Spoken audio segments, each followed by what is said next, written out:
Hello everyone, in this video I'm going to help you fix this issue on your car, and it's important to mention that every tip and instruction I'll share has been verified by the mechanics working in the shop where I am right now. When a Tesla shows the warning, maximum battery charge level reduced, the first thing many people do is panic and think the battery is completely damaged.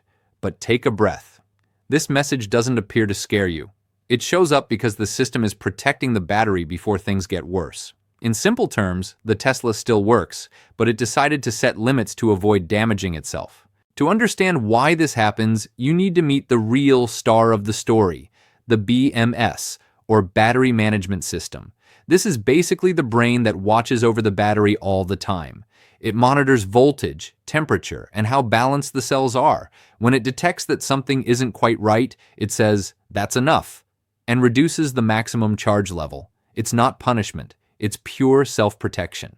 One of the most common causes mentioned by users and technicians in forums is cell imbalance. A Tesla battery isn't one single piece. It's made up of many cells working together. If some of them start behaving differently from the rest, the BMS gets nervous and limits charging to prevent bigger damage.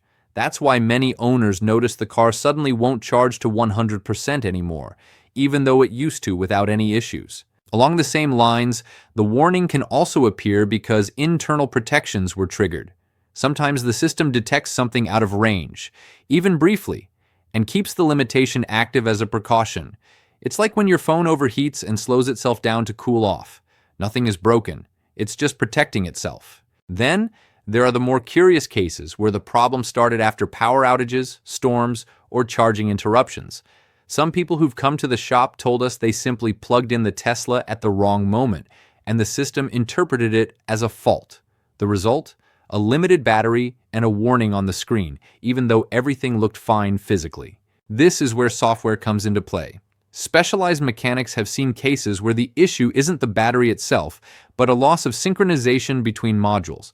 Sometimes a software update, a remote diagnostic, or a deep reset helps the system get its thoughts together.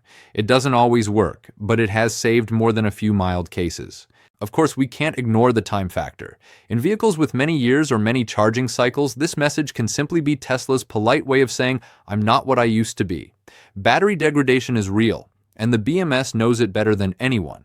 When it detects the battery can no longer safely deliver the same capacity, it reduces the allowed maximum. So what do people do in real life when this warning shows up? Many start with the basics, rebooting the system, properly powering the car down, and charging again. Others try several high-charge sessions to help recalibrate the system. In some cases, it works and the message disappears. In others, not so much. When that's not enough, most owners end up contacting Tesla for a remote diagnosis. That's when the system shows its cards. Sometimes Tesla removes the limitation, but other times they confirm there's an internal battery issue. And yes, in many real-world cases, the final solution has been replacing the high-voltage battery, often covered under warranty if it still applies. The key takeaway is this warning shouldn't be ignored, but it's also not a reason to panic right away. The Tesla is still drivable, just with reduced range and charging limits. The message is basically an early warning telling you, let's slow down before this turns into something serious.